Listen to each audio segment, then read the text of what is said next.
katika tukio hili muhimu la kumbukizi la kuzaliwa kwa Mheshimiwa Daktari Samia Suluhu Hassan, Rais wa Jamhuri ya Muungano wa Tanzania. Leo tumekutana hapa si tu kusherehekea siku ya kuzaliwa kwake kama kiongozi wetu, bali pia ni kuenzi maono yake ya kulinda mazingira na kuhimiza maendeleo endelevu. Hili ni jambo la kujivunia kuona kumbukizi hii ikianza kwa zoezi la upandaji miti ambalo tulifanya kule kwenye shule ya sekondari ya Amali Ruvuma. Nitumie nafasi hii kuwapongeza walimu, wanafunzi na viongozi wote mlioshiriki katika zoezi hili la upandaji miti.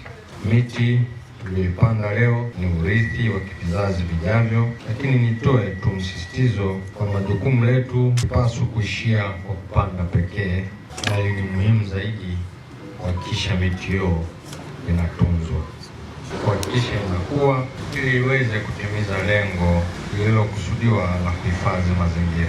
Tumeadhimisha siku hii kwa kuwa na tarehe 27 ya kijani. Mheshimiwa Mkuu wa Mkoa, tumepanda miti na wewe ukituongoza.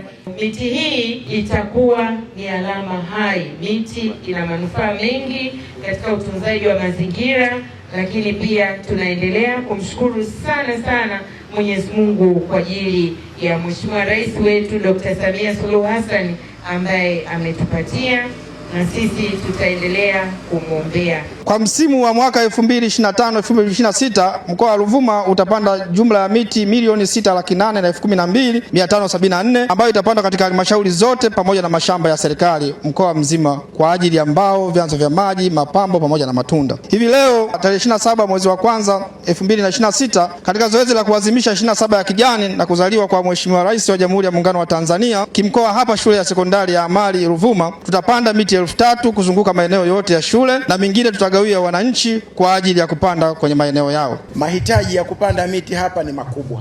Ni eneo jipya linahitaji kupanda miti na kuboresha mazingira. Mwaka jana uliongoza zoezi la upandaji wa miti. Tumepanda zaidi ya miti milioni 2 katika mkoa wa Ruvuma. Tulipanda miti maeneo ya Mwenge Mshindo, Wino, Kiragano kwenye ile hifadhi, na nakuhakikishia kesho tutakuwa Wino kijiji cha Mkongotema kupanda miti, na kesho kutwa tutaendelea Songea vijijini kwa maeneo yaliyopangwa.